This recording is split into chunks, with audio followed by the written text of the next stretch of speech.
बोलिए कार्तिक मास की जय, बद्री विशाल भगवान की जय, गंगा माता की जय, यमुना माता की जय। बद्री विशाल की कृपा एवं पितरों के आशीर्वाद से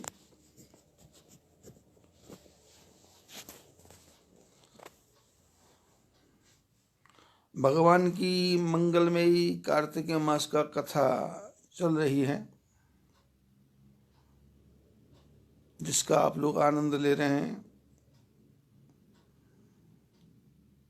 इस कार्तिक मास में तुलसी पूजा का बहुत ज्यादा महत्व है।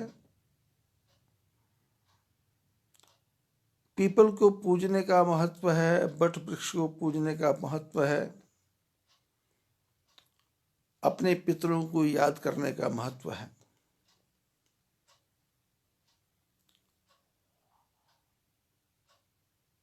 और इसमें 1 महीने तक सत्संग चलता है। कुछ लोग अश्विन की एकादशी को कथा प्रारंभ कर देते हैं,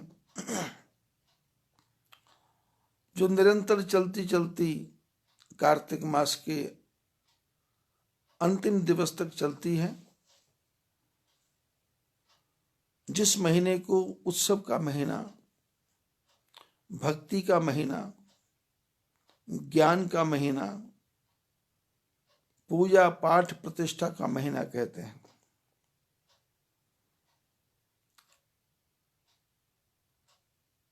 तो इसके साथ में कुछ लोग श्रीमद् भागवत कथा को श्रवण करते हैं, कुछ लोग गीता का पाठ करते हैं, कुछ लोग विष्णु सहस्त्र नाम का पाठ करते हैं, कुछ लोग वाल्मीकि रामायण का पाठ करते हैं, कथा करते हैं, सुनते हैं,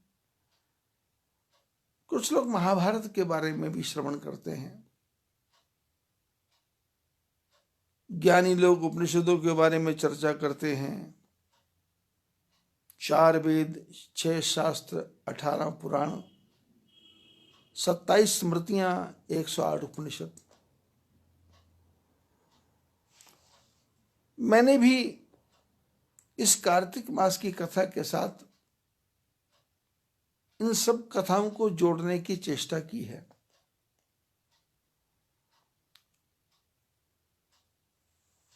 कथा करने का उद्देश्य ये है मात्र कि हमारा आपका सबका मन भगवान के चरणों में लगे। जब तक हम सत्संग सुनेंगे, मन की वृत्ति पूरी तो भगवान के चरणों में नहीं लगेगी,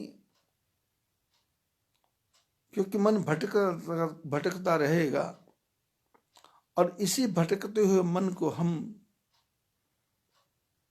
थोड़ी देर के लिए भी परमात्मा के चरणों में लगा देंगे तो हमारी उपस्थिति भगवान के चरणों में लग गई, ऐसा माना जाएगा।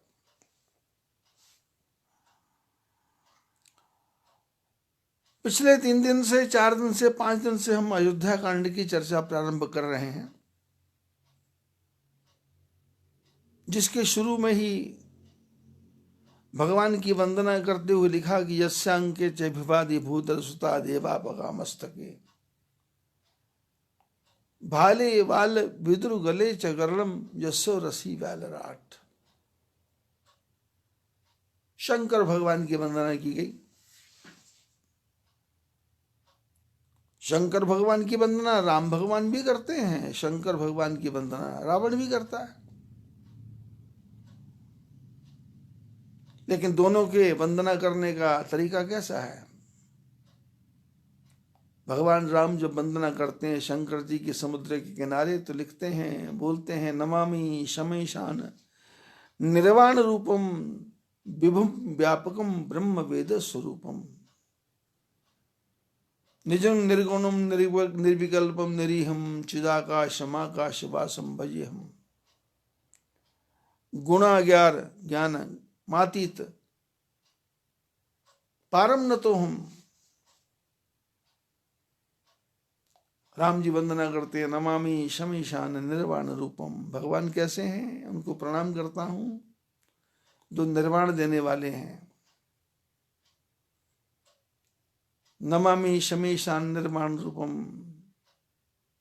विभुम व्यापकम ब्रह्म वेद स्वरूपम। भगवान विभु हैं, व्यापक हैं, ब्रह्म वेद स्वरूप हैं। निजन निर्गुणम निर्विकल्पम निरीहम चिदाकाश माकाश वासम भजे हम। जो चिदाकाश हैं, राम जी कहते मैं उनकी वंदना करता हूं। राम जी वंदना करते शंकर जी की।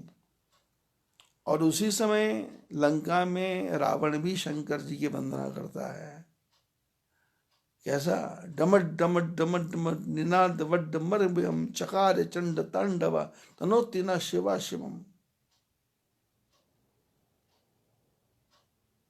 भगवान प्रेम से वंदना करते हैं और रावण डमट डमट डमट निनाद वड्ड मरभयम चकार चंड तांडव तनोतिना शिवा शिवम।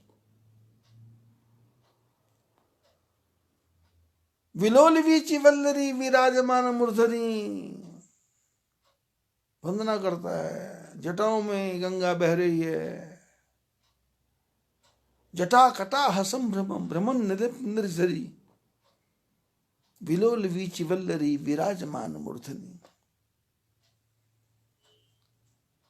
दो लोग एक ही शंकर जी की वंदना करते हैं। राम जी प्रेम से, श्रद्धा से, विश्वास से नतमस्तक होकर के, झुक करके वंदना करते हैं। रावण जटा कटा हसंभ्रम, क्लिष्ट शब्द, गरम गरम शब्द, क्रोध से भरे हुए शब्द।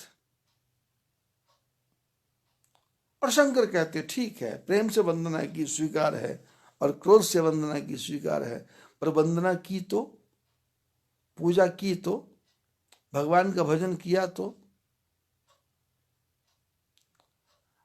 कुछ लोग चर्चा करते हैं कि भगवान के भजन का फुर्सत नहीं है। बोले फुर्सत नहीं क्यों? बोले नीचे नहीं बैठ सकते। अरे नीचे नहीं बैठ सकते तो कुर्सी पे बैठ के कर लो। बोले कुर्सी पे बैठा नहीं जाता तो बिस्तर पे लेटे लेटे कर लो। बैठे बैठे नहीं होता, लेटे नहीं होता, बोले चलते फिरते कर लो। बोले कैसे भजन करें? बोले दुख आता है तो हाय हाय तो कर रहे हो, उसकी जगह हरी हरी कर। यदि तुमको भगवान का भजन करना है तो भजन करने के हर क्षण, हर घड़ी, हर पल तुम्हारे पास उपलब्धता है। बेटे को गाना बुला लो, पोते को गाना बुला लो, अपने नौकर का नाम कृष्णा रख लो,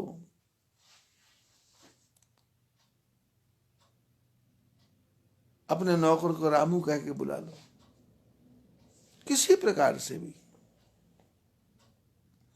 उल्टा सीधा जामे ही खेत पड़ा सो बीज। अब खेत में बीज डालो, जमेगा। और भगवान की कृपा का कुछ पता नहीं है। रीझेते खींचेते तिह लोक दियो और रीझे दीनी लंक।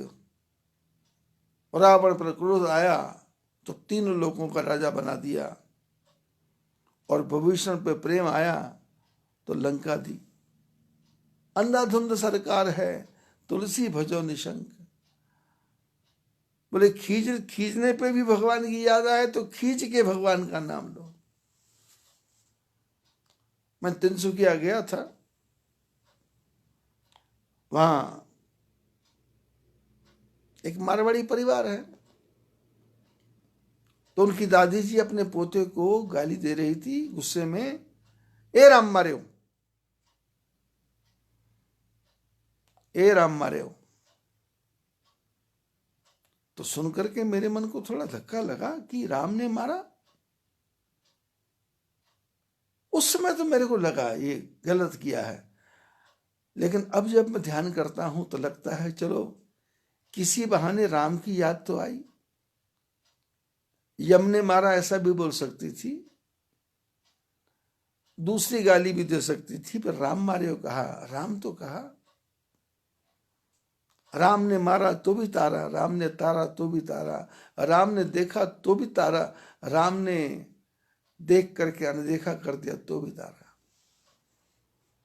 भगवान के बारे में तो लिखा है, तारा है सारा जमाना, राम हमको भी तारो।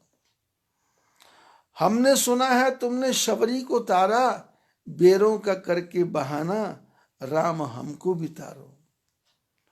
हमने सुना है तुमने मीरा को तारा, हमने तुम सुना है तुमने पत्थर को तारा, हमने सुना है तुमने सब जग को तारा, हमने सुना है तुमने रावण को तारा, सीता का करके बहाना, राम हमको भी तारो। अब राम जी के पास पहुंचने के लिए शंकर जी के पास पहुंचना पड़ेगा। शंकर जी कैसे हैं? पूर्ण रूप से गृहस्थी, संसार में ओतप्रोत।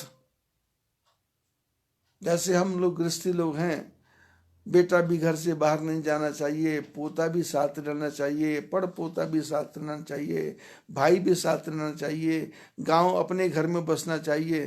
तो शंकर भगवान ने अपने मंदिर में ही, शंकर भी हैं, पार्वती भी हैं, कार्तिक भी हैं और गणपति भी हैं, रिद्धि सिद्धि भी हैं, कार्तिक की धर्मपत्नी भी हैं और शुभ लाभ भी हैं।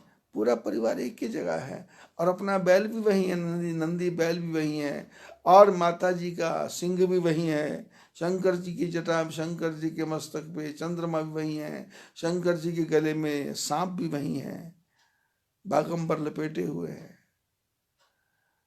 परिवार का कोई आदमी बाहर जाना चाहिए नहीं, पर परिवार में सब आदमी हो और सब लोगों की लोग पूजा करें, सब इकट्ठे रहें, कोई वैमनस्य नहीं है। शंकर जी के बिल पर तो चढ़ रहे हैं तो पार्वती जी को कोई परेशानी नहीं, चढ़ाओ। नवदुर्गा में पार्वती माता की मंदिर में पूजा होती, जय जय गिरिवर राज किशोरी, जय महेश मुखचंद चकोरी। शंकर भगवान को कोई परेशानी नहीं।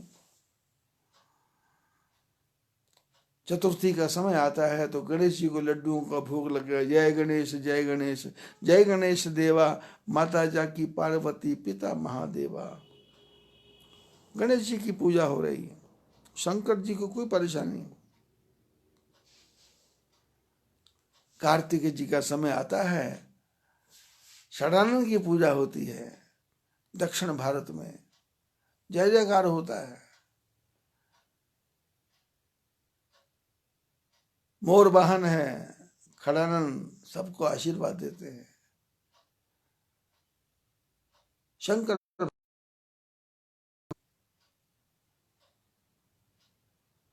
शंकर जी का बनेंगे, जीवन में अयोध्या बनेगी। राम जी का बनेंगे, प्रसन्नताम यनगता विषेकतस्तथा न ममले बनवास दुखतः, मुखाम्बुज श्री रघुनंदन से में सदास्तु मम स मंजुल मंगल प्रदा। राज्याभिषेक की सूचना मिली, कोई प्रसन्नता नहीं है। और दूसरे दिन प्रातःकाल सूचना मिली जंगल में जाना है, तो कोई कष्ट नहीं है, नॉर्मल है।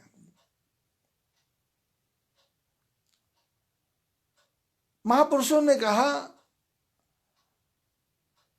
दुख तो मानव की संपत्ति है, तो दुख से क्यों घबराता है?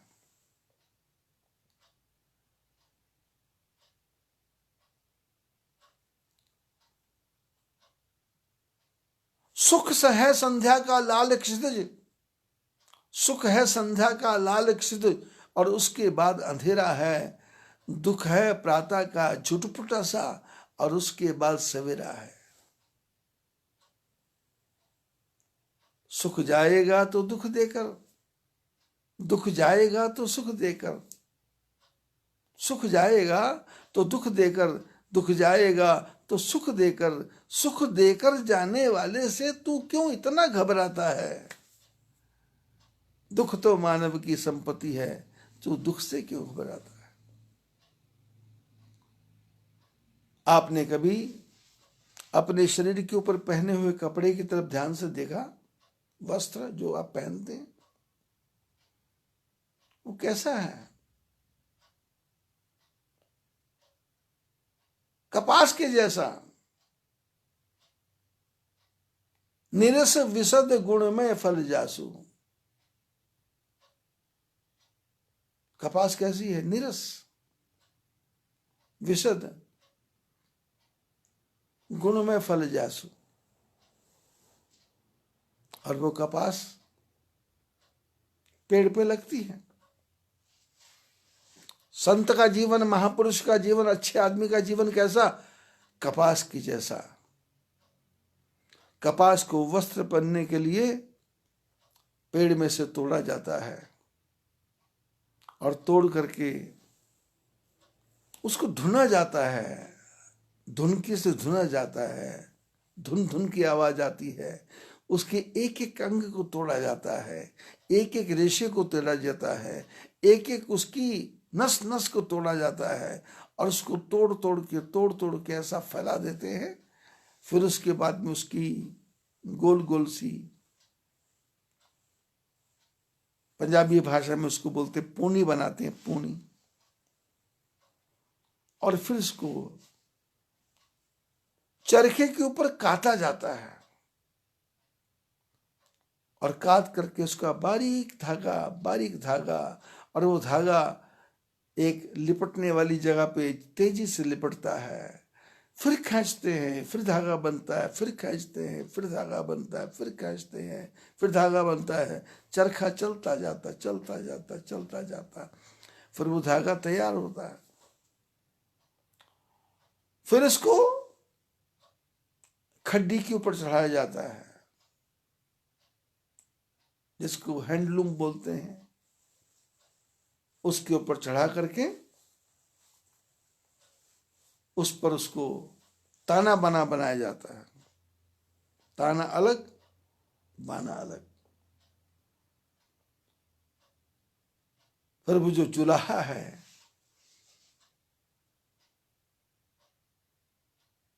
उस ताने बाने को बनाने वाला कारीगर उस पर जोर जोर से एक मशीन मारता है, फिर धागा डालता है, फिर मारता है, फिर धागा डालता है, फिर मारता है, फिर धागा डालता है, फिर मारता है, फिर धागा डालता है। ऐसे मार खाते वस्त्र बनता है।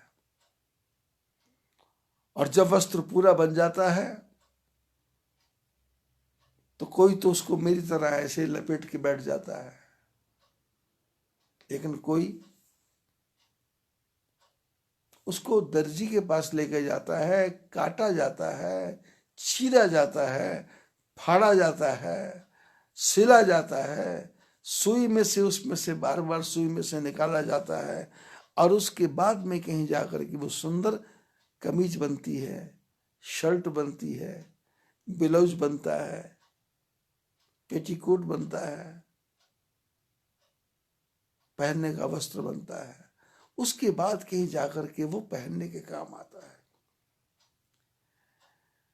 एक आपका जो पहनने वाला वस्त्र है वो कितने कष्टों को सहन करके, कितने दुखों को सहन करके, पहले खेत में वो जमीन में बीज पड़ा, फिर वो बड़ा हुआ, फिर उसके बाद में पेड़ से लटका, फिर उसके बाद में उसमें से फूल बना, फूल का फल बना, और फल फिर फटा, और फटने के बाद में उसमें से कपास निकली।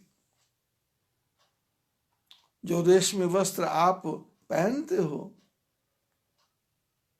वो शहतूत का कीड़ा शहतूत को खा करके उसमें से अपने रस को चूस करके अपने शरीर के चारों तरफ उसको लपेट लेता है, जाल को लपेट लेता है और उसमें अपने प्राणों का त्याग कर देता है।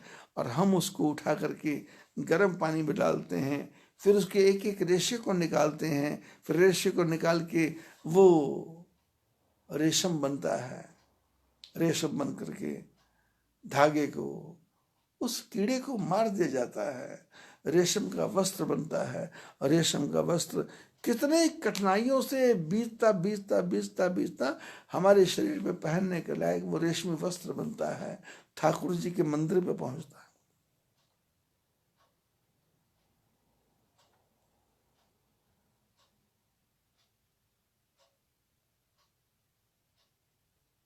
जिस स्वर्ण को, जिस सोने को आप कान में ग्रहण करते हो, वो सोना खदान में से निकलता है, पहाड़ में से निकलता है। जो निकालने वाले हैं वो कितनी मेहनत करते हैं। मिट्टी के पहाड़ को काटते हैं, मिट्टी के पहाड़ को खोदते हैं, उसका चूरा बनाते हैं, चूरा बना के उसको पानी में से घुमाते हैं, जालियों में से घुमाते हैं, और घुमा घुमा के मिट्टी अलग और उसमें से सोने के कण अलग, और सोने के कणों को इकट्ठा करके फिर उसको एक मशीन के पास ले जाते हैं और आग के अंदर डाल देते हैं, और आग में जल जल करके वो सोना इकट्ठा होते होते होते होते वो सोने की बिस्कुट बनता है, सोने की ईंट बनती है, सोने की टुकड़ी बनती है, सोने का टुकड़ा बनता है, फिर वहां से वो बाजार में आता है। अब आपके गले की चैन बननी है, या हाथ का पेंडुलम बनना है, या कमर का गहना बनना है, या नाक का, या मुंह का, या मस्तक का, वहां तक पहुंचने के लिए गलना पड़ेगा, जलना पड़ेगा, टूटना पड़ेगा, काटना पड़ेगा, छाटना पड़ेगा, झकझोरना पड़ेगा, और बारीक बारीक तार कटेगी, शिकंजे में से पकड़ के उसको खींच करके उसको, उस धागे को, तार को निकालते हैं, फिर उसको मोड़ते हैं, फिर उसको जोड़ते हैं, फिर उसमें टांका लगाते हैं, फिर उसमें कुछ भरते हैं, फिर उसके बाद में कान का सुंदर झुमका बनता है, गले का सुंदर नेकलेस बनता है, नेकलेस, हाथ की अंगूठी बनती है। लेकिन कितनी मेहनत है। शास्त्र कहते हैं कि परमात्मा क्या जाना है तो टूटना पड़ेगा, पिसना पड़ेगा, गलना पड़ेगा, लेकिन दुख नहीं मनाना पड़ेगा, खुशी खुशी। सोना जलता है, रोता नहीं है, कम नहीं होता। सोने को जितना मर्जी जला लो वो उतना ही रहेगा, सोने को जितना जलाओगे वो और चमकेगा। बोले और मारो और मारो और मारो और मारो और मारो। और परम पिता परमात्मा तो कैसे हैं, वो हमारे शरीर को बनाने के लिए भी क्या क्या उपक्रम करते हैं। मां के पेट में हमको पैदा होना पड़ता है, और उसी पेट में यदि रोटी चली जाए वो गल जाती है, सेब चला जाए वो गल जाता है, पानी चला जाए वो पेशाब बन जाता है, बढ़िया से बढ़िया दूध घी जो कुछ भी अंदर चला जाए वो खत्म हो जाता है। पर उसी गर्भ में भगवान ने कैसी सुंदर व्यवस्था की, एक अलग से जगह बनाई जिसमें हम वास करते हैं, निवास करते हैं। और छोटा सा बिंदु पेट के अंदर जाता है और बिंदु बढ़ता जाता है, एक महीने में दूसरा रूप, दूसरे महीने में दूसरा रूप, तीसरे महीने में तीसरा रूप, चौथे महीने में चौथा रूप, और 9 महीने में तो सुंदर बालक बन के आता है। उसी पेट के अंदर जिसमें हजारों कुंटल रोटियां जल करके भस्म हो गई, हजारों कुंटल फल जल करके भस्म हो गए, हजारों कुंटल बादाम, काजू, किशमिश, बादाम, छुआरे सब जल के भस्म हो गए, चटनी पता नहीं कहाँ गई, सॉस पता नहीं कहाँ गया, उसी पेट में। और उसी पेट में हमको ठोक पीट के बनाया जाता है। कैसा सांचा भगवान ने बनाया है मां का गर्भ, चाहे वो पशु मां हो, चाहे वो पक्षी मां हो, कैसा कैसा सांचा बनाया। पक्षियों के तो पेट में नहीं, अंडे में ही, और अंडा बाहर आएगा और उसको मां उसके ऊपर बैठेगी, और बैठने से ही उसमें से उसका बच्चा निकल आता है। सरपणी के 100 अंडे होते हैं, उसमें से बच्चे निकल आते हैं, बड़े प्यार से निकलते हैं, एक एक करके निकलते। समुद्र के किनारे कछुए अंडे देते हैं और उसमें से बच्चे निकलते हैं। ऊंचे पेड़ों के ऊपर चील पक्षी 200 फुट ऊपर घोंसला बनाता है, उसके ऊपर अंडे देता है और उस अंडे में से बच्चे निकलते हैं और किस प्रकार से पालन पोषण होता है। जब परमात्मा की ये सृष्टि को हम ध्यान से देखेंगे तो हमको अपने जीवन में दुख नाम की वस्तु दिखाई नहीं देगी, क्योंकि हम पैदा हुए, नर्स थी, डॉक्टर था, पैदा करने वाली औरतें थी, चारों तरफ से कपड़ा था, कपड़ों से ढका हुआ था। उस कुत्ते के बच्चे को देखो जो पैदा हुआ, कोई हवा चल रही है, आंधी चल रही है, तूफान चल रहा है, बरसात हो रही है। बंदरों को देखो जिनके बच्चे पैदा होते हैं, पेड़ों के ऊपर ही पैदा हो रहे हैं। कितना विचित्र स्थिति है, दुख तो है ही नहीं। राम भगवान संसार में पैदा होके हम सबको क्या समझा रहे हैं कि संसार में दुख नहीं है, संसार में आनंद ही आनंद है। लेकिन उसके लिए आपको क्या करना पड़ेगा? प्रसन्नताम यनगता विषेकतस्तथा न ममले बनवास दुखतः मुखाम्बुज श्री रघुनंदन से में सदास्तु स मंजुल मंगल प्रदा। ऐसे परमात्मा को हम वंदन करते हैं जो दुख में दुखी ना हो और सुख में सुखी ना हो, दोनों में सम अवस्था में हो। ऐसी अवस्था यदि होगी तो मैं भी भगवान बन सकता हूं, आप भी भगवान ही हैं। उसके लिए कोशिश, आप भी भगवान ही हैं, मैं भी भगवान ही हूं, लेकिन कब? जब हम राम जैसे होंगे। कैसे है राम? नीलांबुज श्यामल कोमलांगम सीता समारोपित वाम भागम पाणो महासायक चारु चापम नमामि रामम रघुवंशनाथम। कैसे हैं भगवान?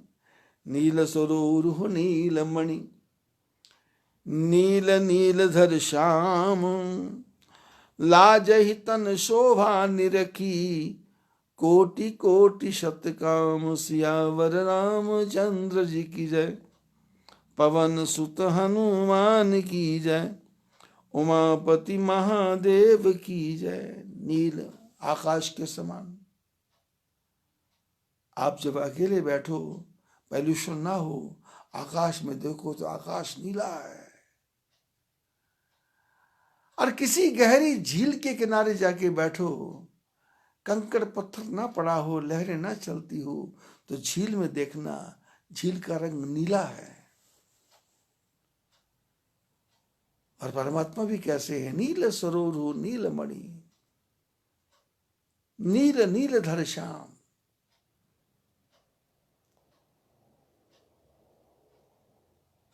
नीलम के समान चमक है जिनकी। नीलम, नीलम मैंने लालिमा भी है, नहीं मैंने नहीं है लालिमा जिसमें। नीलम मैंने जो स्वच्छ है, नीलम मैंने जो सुंदर है, नीलम मैंने जो पारदर्शी है, नीलम मैंने जिसके आर पार देखा जा सकता है, नीलम मैंने जो सर्वगुण संपन्न है, नीलम मैंने जिसमें कोई भी गुण नहीं है, जो बिल्कुल निर्गुण है। जब निर्गुण है तो नीलम है। ऐसे परमात्मा,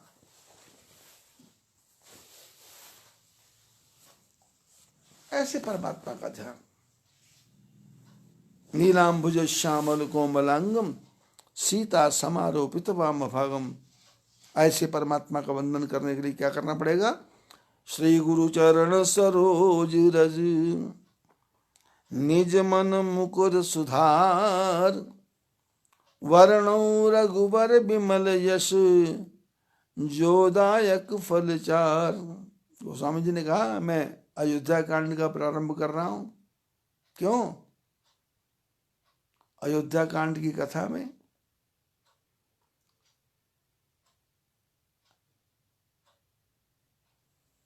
कुछ अच्छी बातें भी आएंगी, कुछ टेढ़ी मेढ़ी बातें भी आएंगी, कुछ सुंदर बातें भी आएंगी, कुछ असुंदर बातें भी आएंगी, कुछ संसार की बातें भी आएंगी, कुछ झगड़े की बातें भी आएंगी, कुछ स्वार्थ की बातें भी आएंगी, कुछ परमार्थ की बातें भी आएंगी,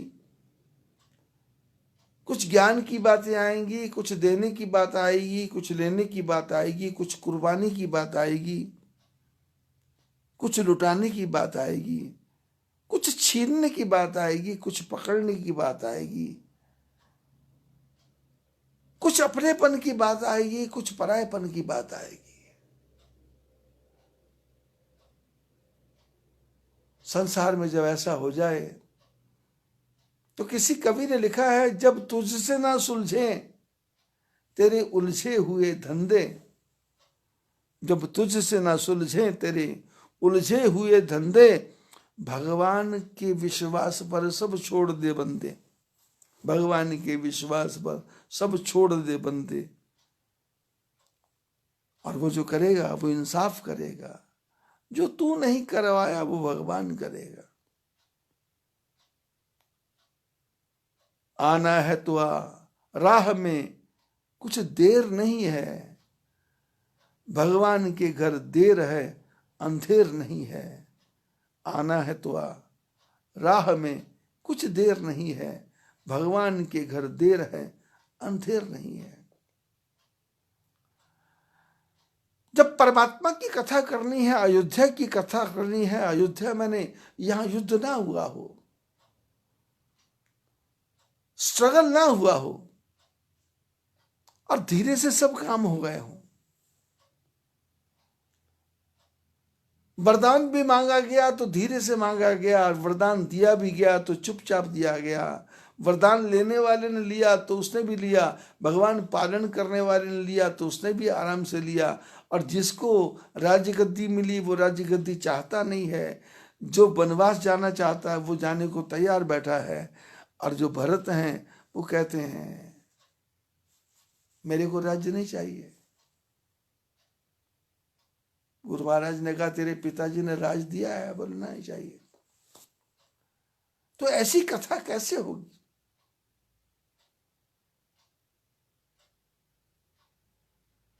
चार भाइयों की कथा, तीन रानियों की कथा, एक राजा की कथा, एक मंत्री की कथा, एक केवट की कथा, जंगल में रहने भील वालों भील कोल की रातों की कथा, निषादों की कथा, इतनी उलझी हुई कथा है। इस कथा को गोस्वामी जी कहते हैं मैं कहना चाहता हूं, लेकिन कैसे कहूं? बोले श्री गुरु चरण सरोज रज निज मन मुकुर सुधार। मैं पहले अपने मन के शीशे को साफ कर लूं। श्री गुरु चरण सरोज रज निज मन मुकुर सुधार, वर्णो रघुबर विमल यश जो दायक फलचार। मैं अपने मन रूपी शिष्य को साफ कर दूं, क्योंकि यदि मेरे मन में ही मेरे अपने ही आग्रह होंगे, मेरे अपने ही बातें होगी, मेरे अपने ही जीवन के चरित्र होंगे, तो राम कथा में वो चरित्र घुसते चले जाएंगे, राम कथा में वही बातें घुसती चली जाएंगी। हाँ, जैसे कथाकार लोग कथा करते हैं तो कथा में वो देवरानी जेठानी की बातें, आईब्रो की बातें, ब्यूटी पार्लर की बातें,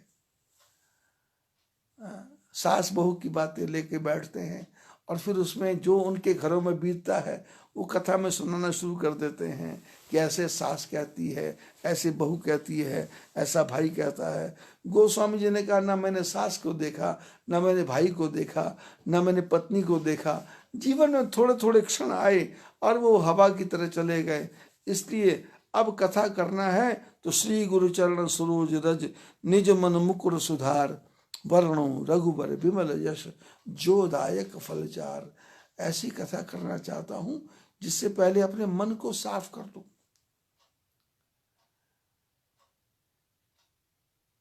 मुकुर मलिन और नयन बेहीना, राम रूप देखे किमि दीना। बोले आंखों से अंधा है और सामने जो शीशा है वो गंदा है।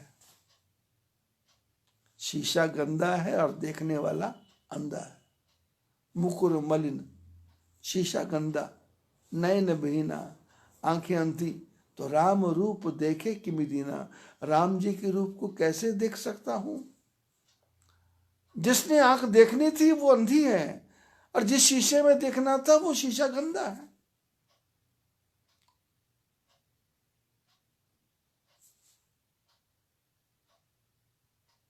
महापुरुषों ने कहा बाहर देखो, जर्रे जर्रे में है झांकी भगवान की, किसी सूझ वाली आंख ने पहचान की।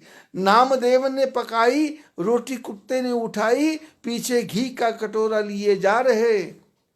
नाथ रूखी तो न खाओ, साथ घी तो लेते जाओ। तूने शक्ल बनाई क्यों शमान की, मुझे ओढ़नी उड़ा दी इंसान की, जर्रे जर्रे में है झांकी भगवान की।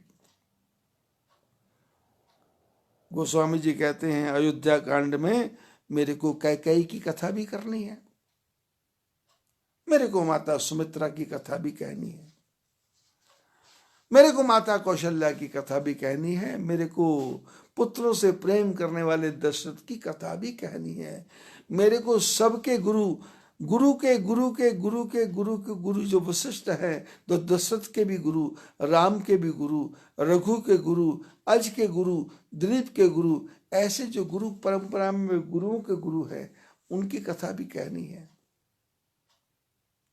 और मेरे को भरत की कथा भी कहनी है, याज्ञवल्क्य की कथा भी कहनी है, भारद्वाज की कथा भी कहनी है, और मेरे को निषाद की कथा भी कहनी है, मेरे को केवट की कथा भी कहनी है। और जितने भी ये पात्र हैं, ये पात्र एक दूसरे के ऑपोजिट है, और जितने भी पात्र हैं सबके सेंटर में, सबके मध्य में है भगवान के चरणों का प्रेम। कैकेयी भी राम जी से उतना ही प्यार करती है, सुमित्रा भी राम जी से उतना ही प्यार करती है, लेकिन कौशल्या भी राम जी से उतना ही प्यार करती है, और केवट भी उतना ही प्यार करता है, सुमंत भी उतना ही प्यार करता है। प्यार का पैमाना किसी का कम नहीं है, पर किसी की जीवन में कुसंग आ गया, किसी की जीवन में सुसंग आ गया। अब ये कुसंग आने से क्या होता है और सुसंग आने से क्या होता है, इन बातों को समझाना है। तो ये कब समझाया जाएगा, जब अपना शीशा साफ होगा।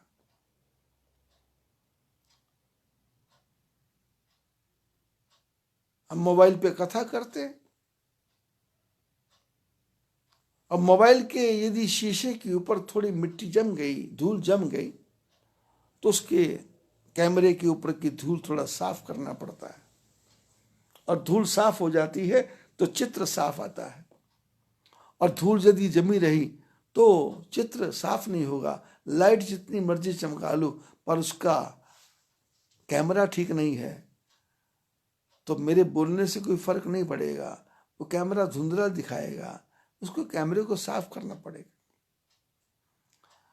ऐसे ही गोस्वामी जी ने कहा निज मन मुकुर सुधार, अपने मन रूपी शीशे को साफ करके। क्यों? कैकेयी जी के बारे में शब्द लिखने हैं। जिस कैकेयी को लोगों ने बुरा कहा, उसी को महापुरुषों ने कहा कैकेयी ना होती तो राम जी को वनवास कौन देता, राम जी को वनवास न देता तो राम जी रावण को कैसे मारते, रावण नहीं मरता तो राम राज्य की स्थापना कैसे होती। उसी में सुमित्रा जैसी मां है जो अपने बेटे को कहती बेटे जाओ, तात तुम्हार मात वैदेही, पिता राम सब भांति स्नेही, अवध तह यह राम निवासु। सुमित्रा माता ने कहा लक्ष्मण मेरे पास क्या करने आए? बोले राम जी ने कहा है कि माता से विदा मांग के लाओ। राम जी ने ये नहीं कहा कि मां से आज्ञा लेके आओ, राम जी के साथ जाना है। राम जी ने कहा अपनी मां से विदा लेके आओ।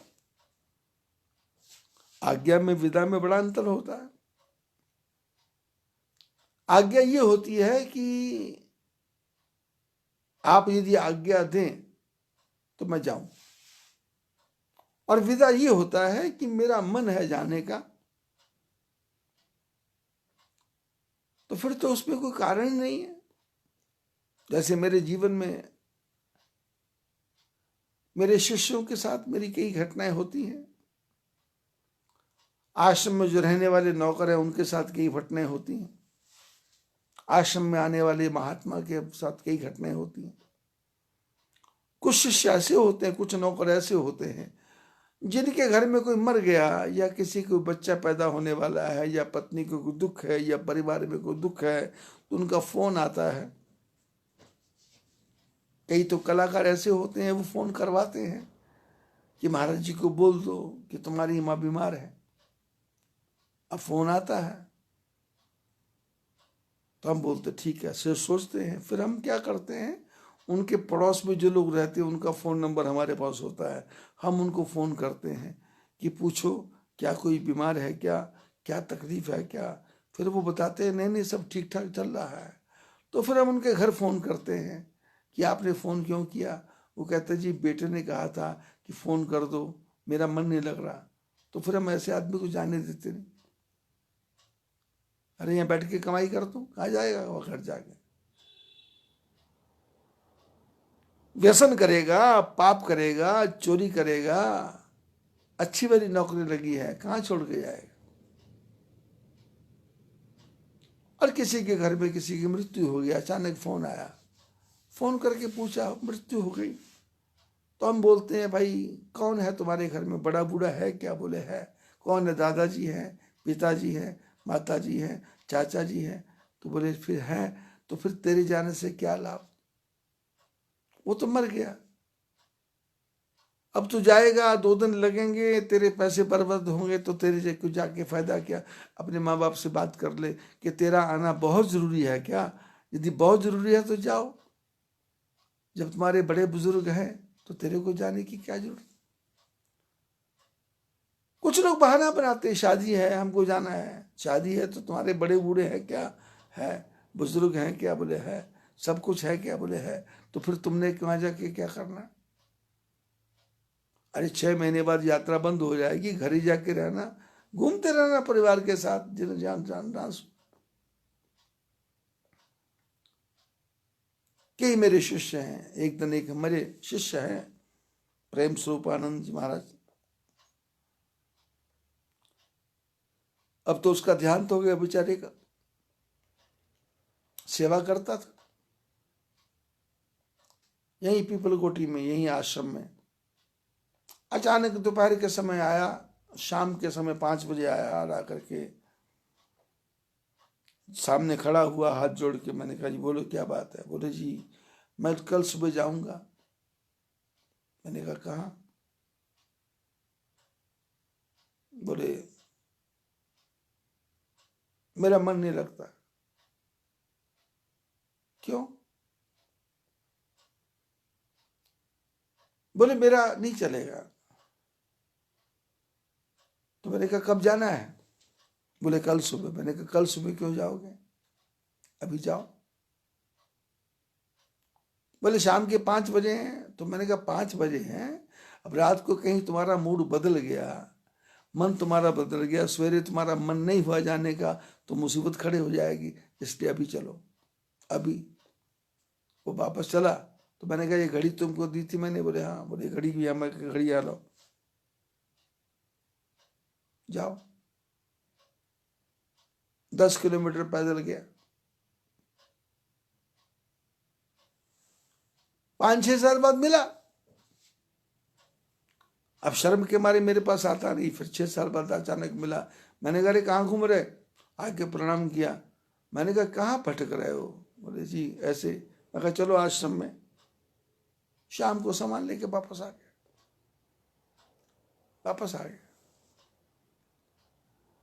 आज्ञा लेना अलग है, विदा लेना अलग है। यदि कोई आपके परिवार में आपका बच्चा कोई चाहता है विदा लेना, तो उसको विदा कर दो, मुसीबत गले में मत डालो। अपने आप कमा लेगा, खा लेगा, भटक लेगा, जब चला जाएगा।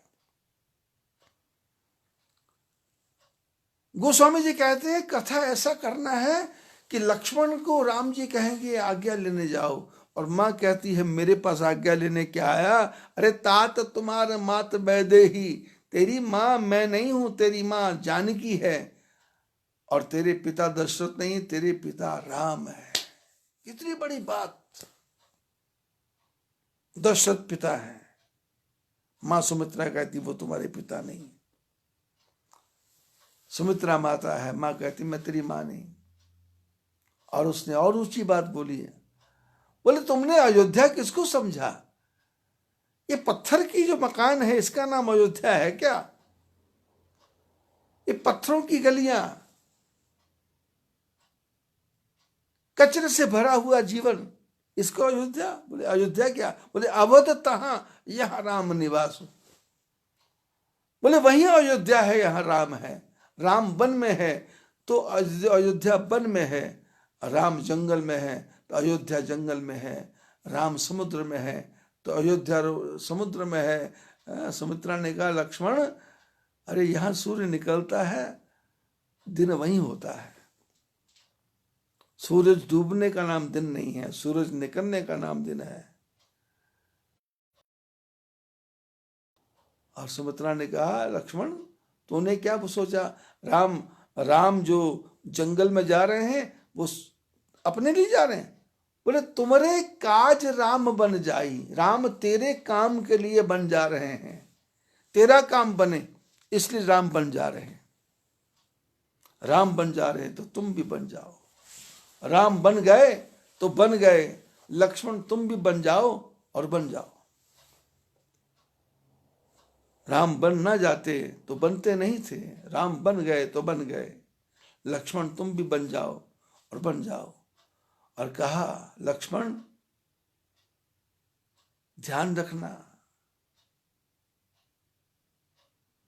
तुम राम की सेवा कर रहे हो ऐसी भावना तुम्हारे मन में सपने में भी नहीं आनी चाहिए।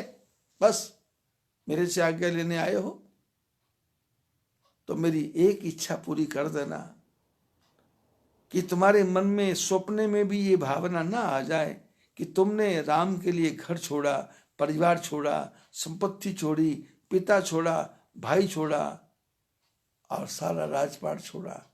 ऐसा तुम्हारे मन में स्वप्ने में भी नहीं आना चाहिए।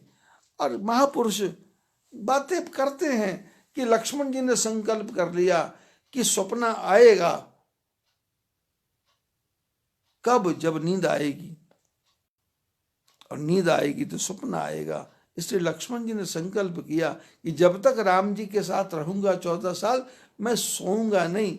ये बात कहां तक सत्य है इसके बारे में मैं नहीं कह सकता, पर महापुरुष ऐसा विचार करते हैं कि 14 वर्ष के लिए लक्ष्मण जी ने अपनी पत्नी उर्मिला का भी त्याग कर दिया और उसके साथ साथ निद्रा का भी त्याग कर दिया। ऐसे लोगों की कथा कहना है।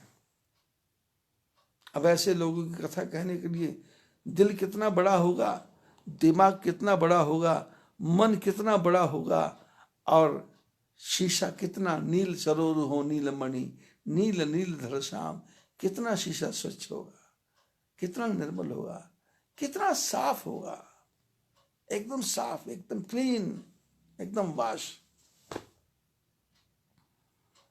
ये राम कथा है। और कार्तिक मास में यही करना है। कार्तिक मास कैसा मास है? सावन भादो आश्विन चला गया, चला गया, बरसात चली गई, आंधी चली गई, तूफान चला गया, कीचड़ चला गया।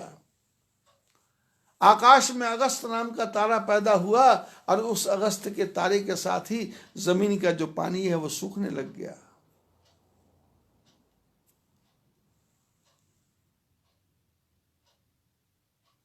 ये जो नक्षत्र हैं इनका प्रभाव जमीन पे है। अगस्त नाम का जब वो सितारा निकलता है तो धरती के ऊपर से पानी को सोख लेता है, धरती साफ साफ हो जाती है और जो पगडंडियां हैं वो दिखाई देने लग जाती हैं। और सावन भादों में क्या होता है? बेमतलब की घास पैदा हो जाती है, रास्ते बंद हो जाते हैं और कुछ भी दिखाई देता नहीं। आदमी बेचारा चलता जाता है, किधर जाएगा, रास्ता भटक जाता, जंगलों में भटक जाता है। और ये अयोध्या कांड क्या है?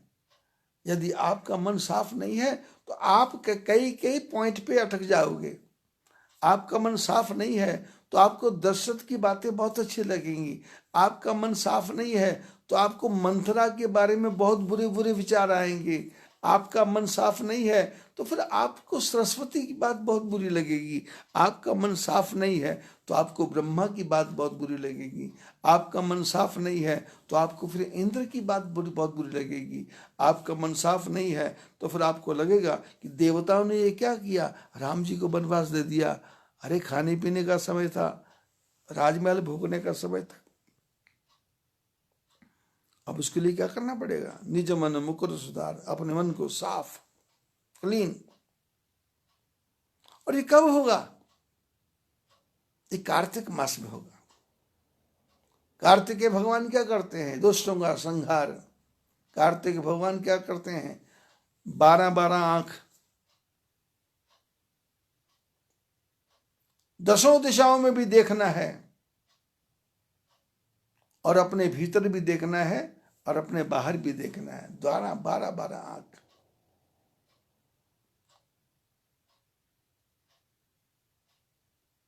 और मोर का वाहन रखना है। मोर के वाहन का अर्थ है मन में काम नहीं है, मन में वासना नहीं है, मन में कुछ नहीं है। मोर विषय नहीं है, कार्तिकेय भी विषय नहीं है। कार्तिकेय 24 घंटे 12 महीने आशीर्वाद देते हैं, आशीर्वाद आशीर्वाद। अयोध्या कांड के अंदर जब हम गहरे गहरे घुसेंगे तो हमको हर क्षण एक तर्क दिखाई देगा। हर क्षण लगेगा कि हर आदमी दूसरे को धोखा दे रहा है, हर आदमी दूसरे को धोखा दे रहा है। लेकिन क्या होता है, उस धोखे के पीछे का सूत्र क्या है। जब हम उसको कैच करेंगे तो हमको लगेगा इसमें से भी अच्छाई थी, इसमें भी अच्छाई थी। मंत्रा ने बोला तो इसमें भी अच्छाई थी, लेकिन मंत्रा को पागल किसने किया, बोले गई गिरा मत फिर। मंत्रा कुबड़ी बेचारी, नौकरानी का काम करने वाली, वो कैकेयी का दिमाग कैसे खराब कर सकती है। लेकिन हुआ क्या, गई गिरा मती फिर। शारदा माता ने ऐसी बुद्धि घुमाई कि मंथरा का दिमाग खराब कर दिया। और मंथरा का दिमाग खराब नहीं किया, कैकेयी 24 घंटे राम जी से प्यार करने वाली,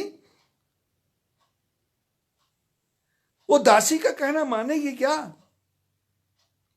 और कैकेयी ने दासी का कहना माना, और कहना भी ऐसा माना कि कैकेयी ने साफ साफ शब्दों में कहा कि तू मेरे हित करने वाली है, यदि तू मेरे को कुछ बात समझाए तो सकों पूत पति त्याग। तेरे कहने से मैं अपने पुत्र का भी पुत्र का त्याग करने को तैयार हूं और पति का भी त्याग करने को तैयार हूं। सकों पूत पति त्याग। इसको दूसरी दृष्टि से हम समझेंगे तो समझ आएगा कि मंत्र जैसे लोगों का कुसंग करने से कैकेयी जैसे की बुद्धि भी भ्रष्ट हो सकती है। लेकिन हम उसको तीसरे ढंग से समझेंगे तो मंत्रा ने बुद्धि घुमाई ही नहीं। घुमाई तो किसने, सरस्वती ने घुमाई। सरस्वती को किसने कहा, देवताओं ने कहा। देवताओं को किसने कहा, ब्रह्मा जी ने कहा। ब्रह्मा जी के बुद्धि किसने की, ब्रह्मा जी ने को पता है कि रावण जो है ऐसे मरेगा नहीं, उसने वरदान दिया है, हम काहू के मरे ना मारे। अब ये मरेगा कैसे, तो इसके लिए योजना बनाना है। जीवन में जो मौत आना है वो मौत भी अचानक नहीं आती, एक योजना है। कितने श्वास लिखे हैं, कितने सांस लेने हैं, कहाँ कहाँ बैठना है, कहाँ कहाँ उठना है, कहाँ कहाँ चलना है, कहाँ कहाँ फिरना है, कहाँ कहाँ घूमना है। एक एक मिनट का हिसाब है। अयोध्या कांड के भीतर में जब हम गहरे से गहरे प्रवेश करेंगे, अभी तुम सत्संग की चर्चा कर रहे हैं, आप सोचेंगे 3-4-5 दिन से ये प्रसंग चल रहा, प्रसंग नहीं है। थोड़ा गहराई में जाएंगे, गहराई में।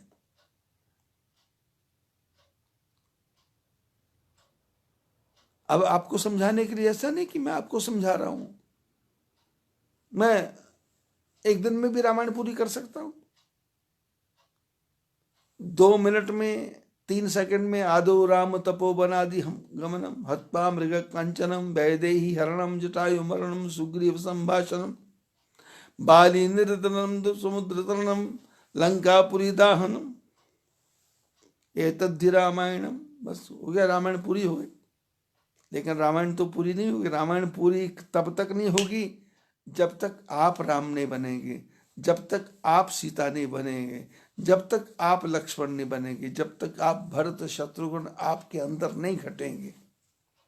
आप ही राम, आप ही लक्ष्मण, आप ही भरत, आप ही शत्रुघ्न, आप ही दशरथ आपको अंदर से दिखाई दे। मैं ही रावण, मैं ही रावण, और फिर मैं ही रावण, धरती का राम, फिर अही रावण। 3 रावण है। मैं ही रावण, फिर मैं ही रावण, फिर अही रावण। इसी शरीर में से 3 प्रकट होंगे, इसी में से कुंभकर्ण निकलेगा। आलसी, महाआलसी, उठने का नाम नहीं। बैठे बैठे खाना दे दो, बैठे बैठे भोजन दे दो, मेरे मुंह में रोटी डाल दो, मेरी जगह लेटरिन बाथरूम भी तुम जाके आ जाओ। ऐसे आलसी, राम नाम के आलसी, भोजन के होशियार, तुलसी ऐसे जीव को बार बार नमस्कार, बार बार धिक्कार नहीं, बार बार नमस्कार, प्रणाम करने को मन करता है। रामायण बाहर तो चल ही नहीं रही। जब रामायण को हम देखेंगे तो हमको लगेगा हमारे अंदर ही रामायण चल रही है, और हर क्षण चल रही। कैकेयी भी बैठी है, सुमित्रा, सुमंत भी बैठा है, वशिष्ठ बैठे हैं, और अंदर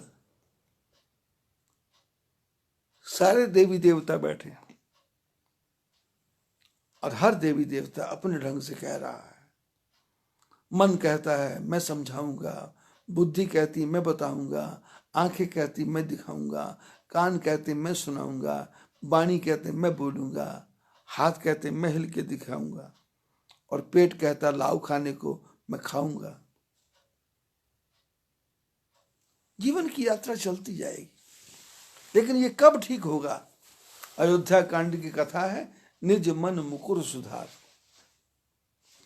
अपने मन रूपी शिष्य को साफ साफ साफ करना है। और साफ होगा कैसे? एक तरफ पति है, एक तरफ पत्नी है, एक तरफ बच्चे हैं, एक तरफ सास है, एक तरफ ससुर है, ननद है, भौजाई है, नाना है, मामा है, फूफा है, चाचा है, भांजा है, भतीजा है।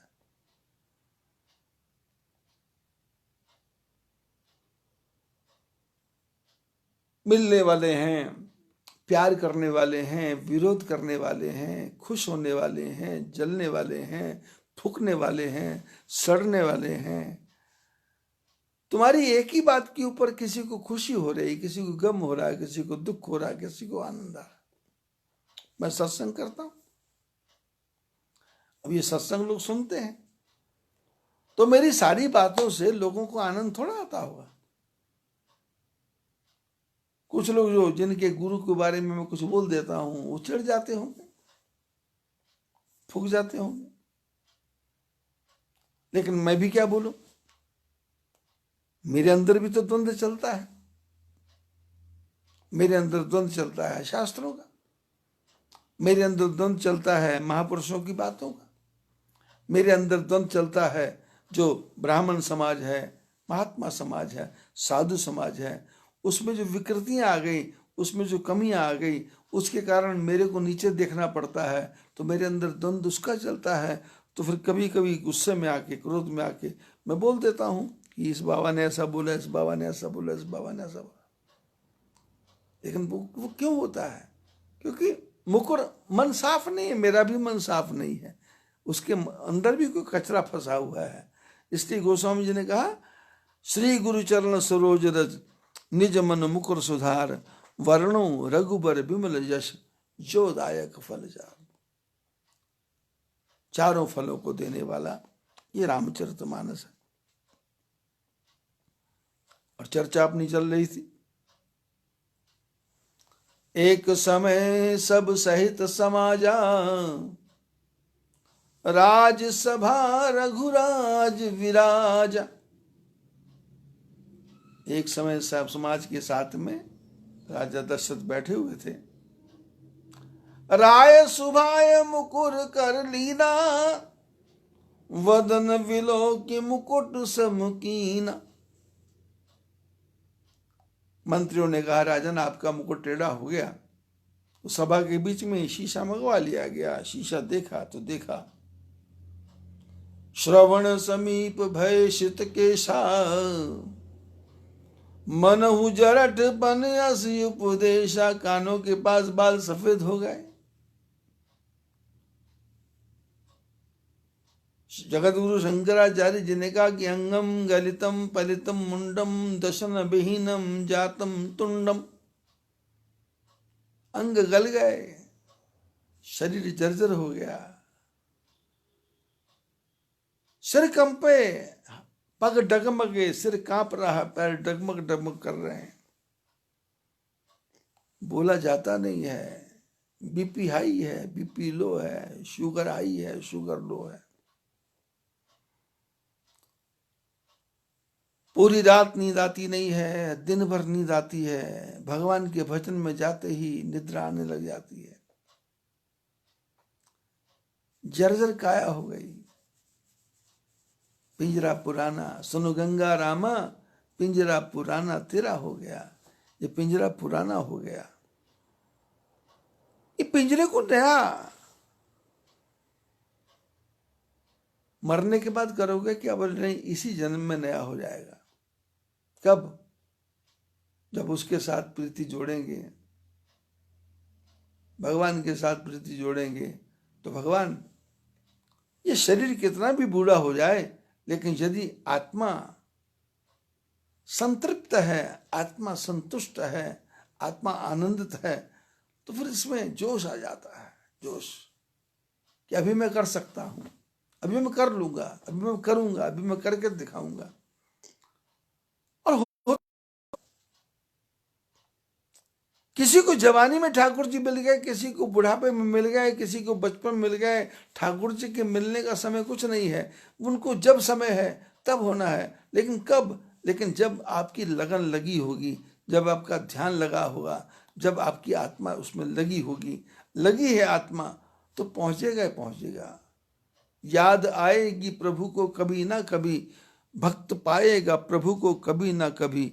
ऐसा विश्वास मन में जमाते चलो, कृष्ण गोविंद गोपाल गाते चलो। टूट जाए न माला कहीं प्रेम की, कीमती ये रतन है बिखर जाएंगे। राम का नाम लेकर जो मर जाएंगे, वो अमर नाम दुनिया में कर जाएंगे।